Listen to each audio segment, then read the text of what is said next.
The Ex-Worker. An audio strike against a monotone world. A podcast of anarchist ideas and action. For everyone who dreams of a life off the clock. Hello, and welcome back to The Ex-Worker. Yes, you heard right, The Ex-Worker is indeed back from the dead. Rumors of our demise have been greatly exaggerated. The truth is, there's just too much still to do to wrap up this project just yet. Unless something pretty substantial has taken place between when we recorded this and when you downloaded it, chances are the world in which you're listening to this still has borders, police, patriarchy, white supremacy, government, capitalism, and impending ecological catastrophe. So, suffice to say, we've still got our work cut out for us. When we started this project almost 6 years ago, it seems hard to believe, the anarchist media landscape in North America looked quite different. The Final Straw was up and running as a radio show, and you could find traces of a very small and scattered handful of mostly dormant anarchist audio projects. But we were stepping into what we saw as a void in our efforts to make consistent, contemporary anarchist analysis, news, ideas, history, interviews, and so forth in an audio format. The show has obviously changed a lot over the years, as those of you who've been longtime listeners know well. We've had episodes as short as half an hour and as long as over 2 hours. We've done audio documentaries, long interviews profiling local scenes or movements, historical reflections, theoretical discussions, audio versions of zines and articles that have appeared elsewhere from CrimethInc, and plenty of other things, not to mention, of course, 3 seasons of the Hotwire news show. And over that time, the anarchist audio and media landscape has really expanded. Whereas before we were just a couple of isolated projects, now we've got a whole litany of podcasts and other audio projects. The Resonance Anarchist Audio Distro, Soulcast, This is America from It's Going Down, Rust Belt Abolition Radio, Primal Anarchy, Rebel Steps, From Embers. Final Straw is still raging after nearly a decade, including their occasional Error 451 Radical Tech show, not to mention all the badass video and other stuff coming from our comrades at Sud Media. And all of these projects and more are connected through the Channel Zero network and linking up with projects across the world, like A Radio Berlin in Germany, Subversion 1312 in Australia, Dissident Island Radio in the UK, and tons of others, not just in English, through international networks of anarchist radio projects that now have a yearly gathering to discuss and coordinate activities. When we got started, we never could have imagined that we'd be part of such a vibrant and interconnected ecosystem of projects around the world. So, moving forward, what's our niche in that ecosystem? What can we offer? We're still trying to figure that out. Obviously, there are limits to what we can do, being a small collective that has never made a dime from our efforts, and subject to the miseries of poverty, state repression, overwhelm, burnout, crises of confidence, heartbreak, and other mundane problems like all the rest of you. At the same time, we've got years of relationships built through interactions with all of you lovely listeners, connections throughout anarchist networks inside and beyond the U.S., and a platform we can use to make a contribution to the struggles that at least have a chance to make our lives livable and worth living. So, all of this is a long way of saying that, yes, the Ex-Worker is going to keep on going. But, like all things, it's going to continue to evolve and change. As always, we're open to your thoughts and feedback, and we'd like to hear from you about what direction you think we should go, and what role we can play alongside the other projects in the anarchist media landscape. But we've got some plans up our sleeve, and we want to tell you about them. So, it's 2019, and even if you've been living under a rock the past 2 years, you're probably aware that borders and migration have been central points of conflict in the U.S. and all over the world lately. Are we going to live in a world that we can move through freely without borders, or one in which violent states and capitalist interests maintain global inequality by increasingly surveilling, constraining, and directing people's movements? That's the question we're all fighting to answer, and the stakes are high. Those of you who follow other CrimethInc projects know that a year and a half ago, we released a book called No Wall They Can Build, a guide to borders and migration across North America. It describes both the first-hand experiences of a solidarity worker on the U.S.-Mexico border over many years, and the analysis about migration, the global economy, and state power the author developed through those experiences. The recent government shutdown and Trump's efforts to impose construction of a wall have put questions of the border and migration on everyone's radar today, including lots of folks who really weren't thinking about it or paying much attention to the crisis there previously. Folks are increasingly recognizing how more people were deported by the government under the Obama administration than in any previous presidency. Of course, the communities targeted by this repression were organizing fiercely against it the entire time. But today, there's a new groundswell of activism in response to anti-immigrant rhetoric and policing. The kind of xenophobic fury stirred up by Trump has a long history in the United States. Since the 1800s, nativist movements across class lines have targeted foreign-born Catholics, Jews, Southern and Eastern Europeans, anarchists and radicals, Chinese and Japanese, Mexican and Latin American, and most recently Muslim and Middle Eastern folks, as scapegoats for everything from economic woes to moral decline. However much the targets change, the structure remains the same. Trump tapped into a deep vein in the unconscious of the U.S. that remains powerful. But, as we'll hear, while right-wing and Republican rhetoric takes an especially harsh anti-immigrant line, the two parties are united in their commitment to nationalism, citizenship, exclusion, and policing borders. As anarchists, it's critical for us to articulate that Democrats will not be our saviors, that policing and borders themselves are the problem, and that direct action and solidarity have the best shot we've got of building towards a world without them.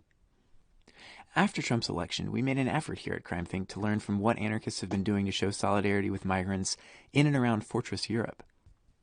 We proposed a concrete direct action strategy to target ICE here in the U.S., which began to take hold in the summer of 2018, with blockades and other actions targeting ICE facilities around the U.S., as well as actions against private prison companies profiting from migrant detention. Media reports swelled of horrific cases where ICE officials separated families, tore children away from their parents, and detained them in for-profit facilities. Abolish ICE moved from a fringe radical slogan to a mainstream demand, espoused even by some Democrats, which unfortunately indicates that it doesn't go far enough, as if the point was to change which government agency oversees violence against immigrants, rather than ending that violence itself. Yet, despite the massive wave of negative attention, the current administration relied so strongly on anti-immigrant rhetoric to mobilize its base that it was willing to actually bring the federal government grinding to a halt over its determination to intensify the brutal border regime. Of course, the problem, we've argued, is that it didn't go far enough. We want to shut down all of the coercive operations of the government permanently, while reclaiming the functions of horizontal coordination and social support that it appropriates for its own ends. Still, as the weeks ground on and the rhetoric escalated, anarchists helped to organize the Block the Wall call to action, in hopes of catalyzing the kinds of direct action that could redirect energy from Democrats and reforms towards actually interrupting the regimes of borders and policing that underlie both parties. Yet, as the country gears up for yet another nauseating presidential spectacle, we can already see liberals and even many radicals stuffing their heads in the sand as they prepare to justify going all out for the lesser evil. To address the death and despair along the border and the global caste system it upholds, we need a narrative that focuses not on the supposedly exceptional character of Trump's border policy, but rather on the essential inhumanity of the institution itself, which persists from one administration to the next. So, No Wall They Can Build, which documents the gross injustices of the border regime under Obama, is more timely than ever. For some time, we've been wanting to make an audiobook version of the text, in part because we know many folks these days prefer the flexibility of listening to reading, in part because it'll become accessible to different people than those who will end up with a hard copy of the book, and in part just because it's a beautifully written and powerfully moving story, and we wanted to help give it voice and share it. And as we see it, now is as urgent a time as ever to be bringing attention to the senseless brutality of the border regime, and to do all that we can to catalyze solidarity with migrants throughout the Americas and beyond, as well as those who suffer consequences for acting in solidarity with them. Another reason we wanted to promote the book today is because No More Deaths, the organization whose solidarity efforts are described in its pages, has been subjected to a particularly harsh wave of repression in the months since the book was released. At the time of its publication, as you'll hear in the introduction, no volunteer with the group had ever been convicted of any crime associated with their solidarity work. That has changed, as the state has initiated a wave of arrests of humanitarian volunteers in an effort to discourage and criminalize the group's efforts to prevent death in the desert. We hope that if the stories contained in the book move you, you'll do whatever you can to show support for targeted migrant communities and the solidarity workers who attempt to help them. To put the book into the context of the developments of the past 2 years since it was finished, we contacted a current participant in No More Deaths, who spoke with us about the differences and continuities between the border regime under Obama and under Trump, the impact of the national debate over Trump's wall along the borderlands themselves, the surveillance and repression No More Deaths has undergone, and the forms of resistance that have intensified in recent years.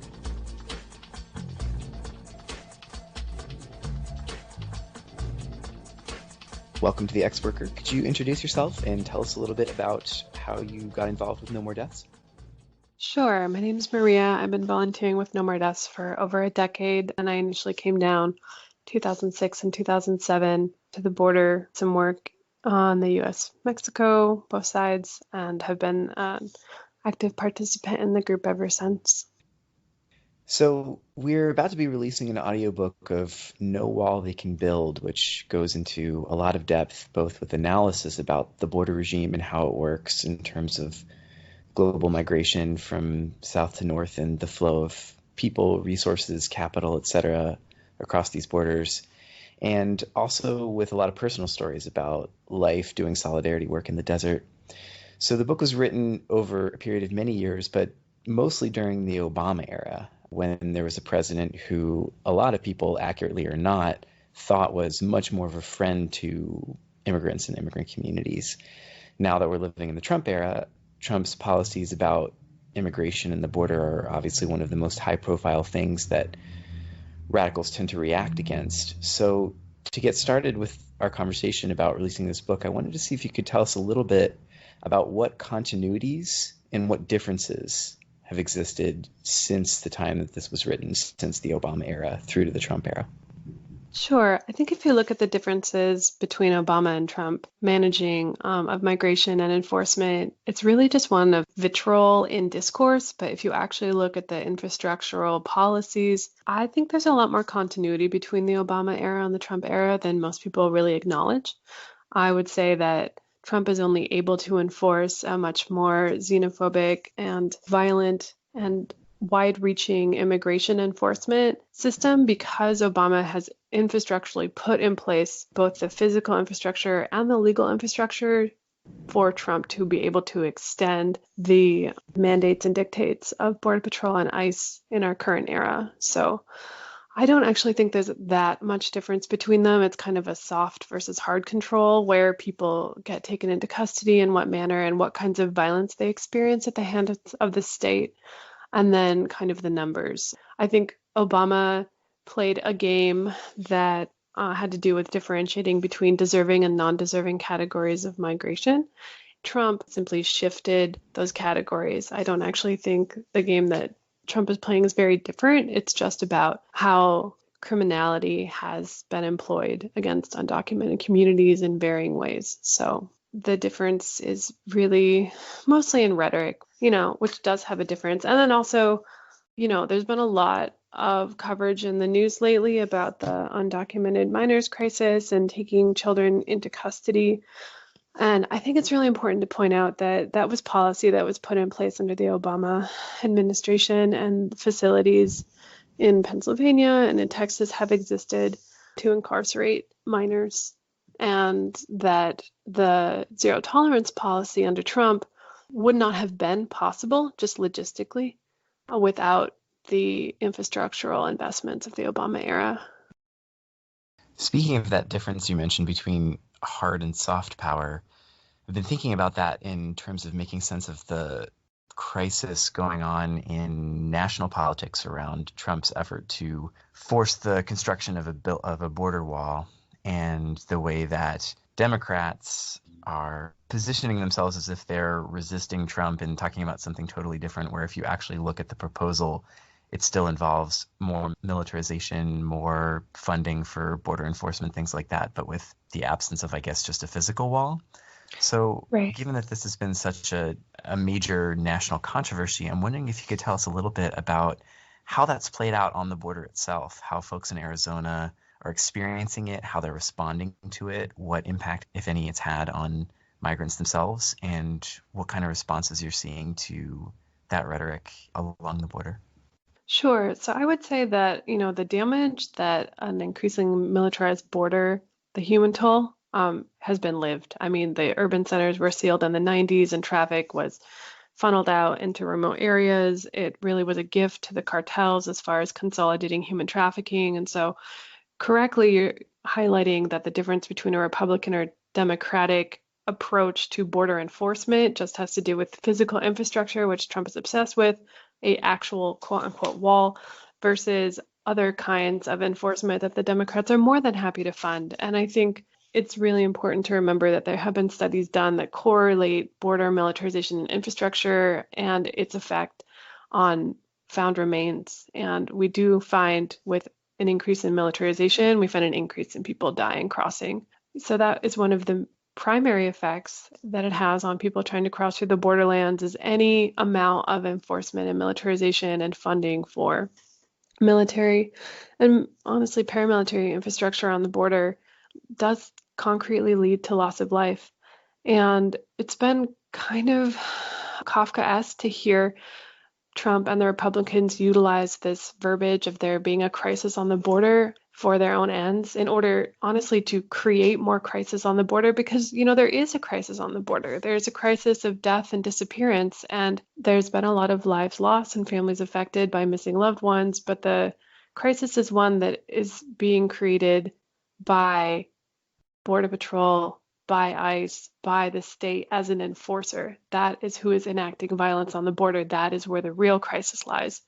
And it is one that isn't just unfolding in the desert. It's happening at detention facilities with conditions that are subhuman. And so I think that it's important to kind of try and check the really uncritical dialogue that people are trying to have about the border and to understand where the sources of violence are really coming from. And I would say by and large, they are coming from the state. And I think as far as what people are trying to do to address that, we're here, we've been doing the same work that we've been doing for the last 15 years, albeit under a heightened environment of surveillance and repression.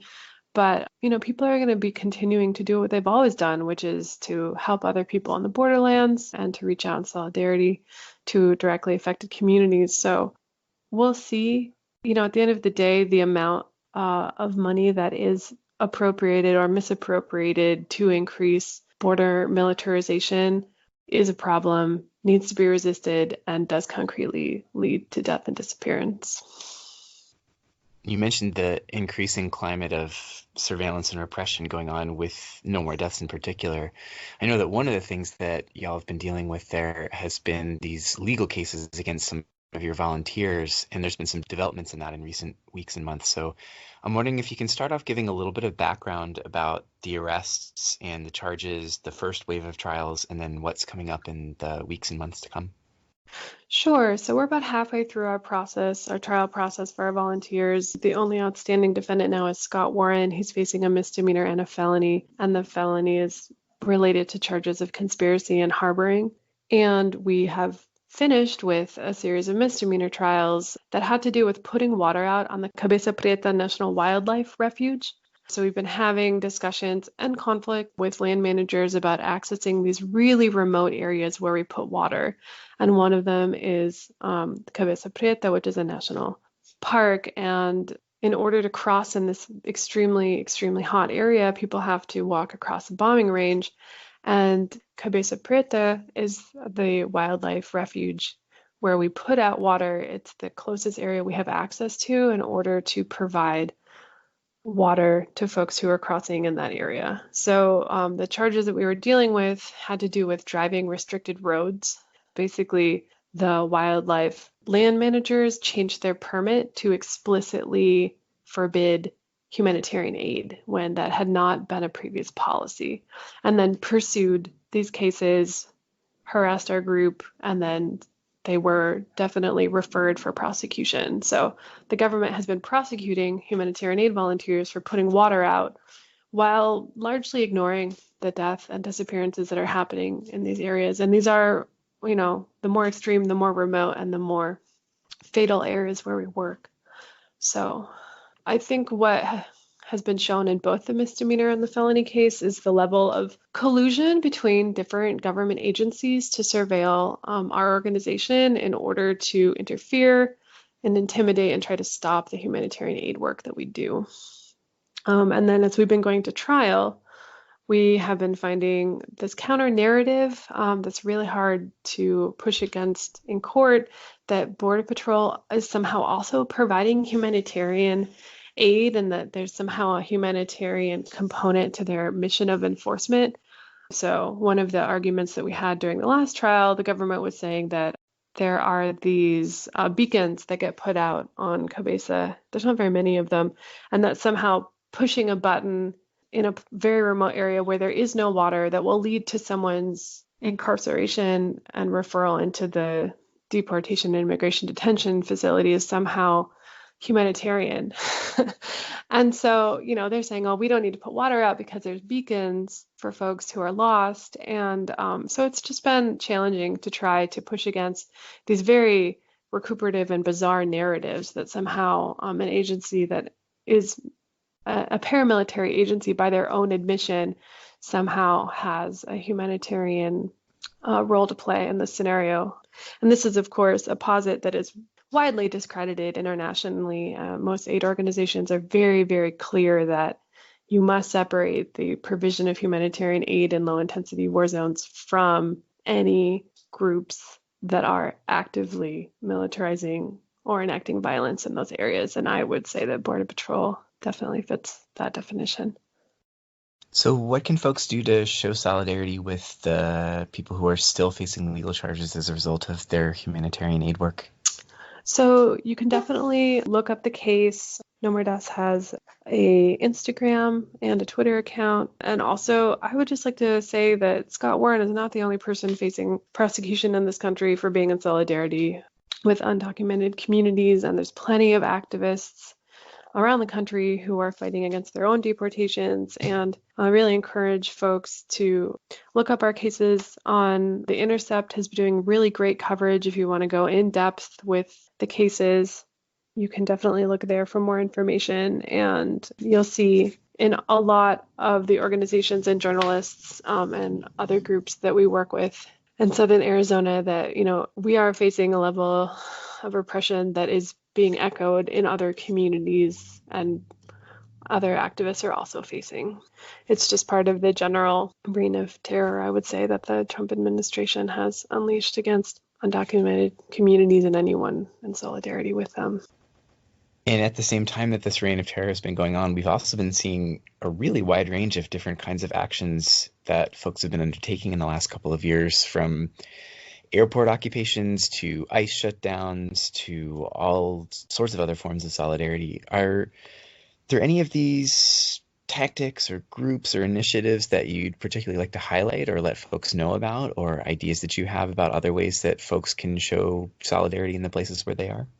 Yeah, definitely. I think one of the interesting opportunities that the internalization of the border provides us, as police departments are deputized across the country to check immigration, as ICE is getting more strong-armed and collaborating, doing more raids, and just, as the rest of the country starts to reflect a place like Arizona where a traffic stop can lead to incarceration and detention, there's also a proliferation of rapid response networks that are trying to address and trying to intervene in that point of enforcement. So I think it's really an opportunity. Anywhere there has been an increase in enforcement, there's also an opportunity to resist that enforcement in whatever way the local community finds to be most salient. And there's been just a lot of coalition and faith-based organizations who are standing up for folks in their community who are being targeted and are most vulnerable to this kind of state violence.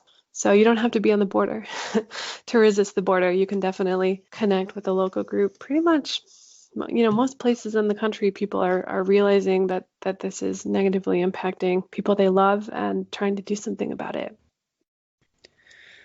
I have the sense that in recent years, it's become increasingly prominent among anarchists in our sense of who we are and what it is that we're about to be thinking about fighting for a world without borders. And that while obviously that struggle is in one of the most intense ways happening for us here in the US-Mexico border, it's also something that we're seeing all over the world as so many conflicts around migration and solidarity and borders and undoing them are unfolding all over the world.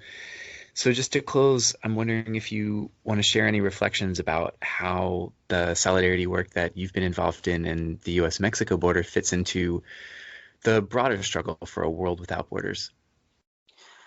Yeah, but before I started working on the US-Mexico border, I was definitely involved in other social movements for freedom of movement in other parts of the world, on the periphery of Fortress Europe and also in South America. And I think that at the core is people saying that there should be a right for basic dignities like the freedom of movement, the freedom to flee from state or paramilitary violence, the ability to provide for one's family, the ability to seek a life where you can be sure that your kids are safe and have a place to sleep at night and are well fed. And I think that even though the specific polemics around these struggles can get framed in a local context in so many different ways, the common themes for me just have to do with acknowledging other people's humanity and being present with them and trying to create a space for, a more dignified life. And for me, that's what I come back to again and again, is that we can live in a different kind of world.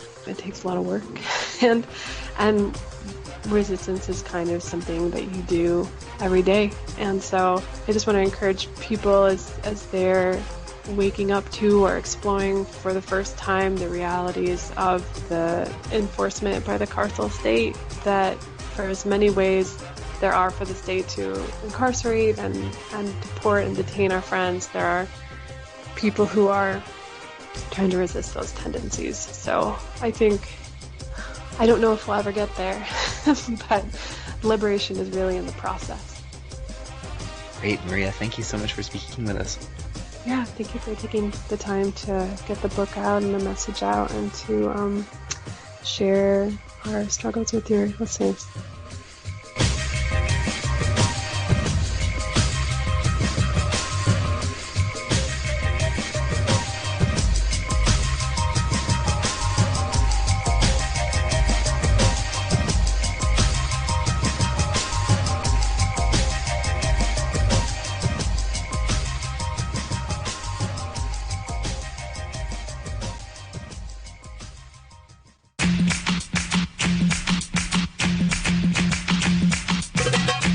Over the next 3 months, we will be releasing an audiobook version of No Wall They Can Build, divided into 11 installments released once per week. If you prefer to read, you can find the entire book in PDF form at CrimethInc.com/borders, as well as a Spanish translation. You'll also find there a poster that visually diagrams the border regime, stickers to indicate solidarity with migrants, and other materials that you can order or download. On our website, CrimethInc.com/podcast, you'll find a list of links to organizations, writings, campaigns, and more that deal with the border and solidarity work. In a few months, once we've released all the installments of No Wall They Can Build, we've got other ideas for audio projects the Ex-Worker will present. So, stay tuned, let us know what you think, and feel free to send us any feedback or suggestions for what you'd like to see or hear from us. You can reach us by email at podcast@crimethinc.com. In the meantime, we hope that you'll enjoy the audiobook, and that it'll inspire you to take action in your own communities, wherever you live. As Maria said, you don't have to live on the border to resist the border. Let's do everything we can to fight for a world where all of us can live safely, move freely, and love fiercely. Thanks for listening.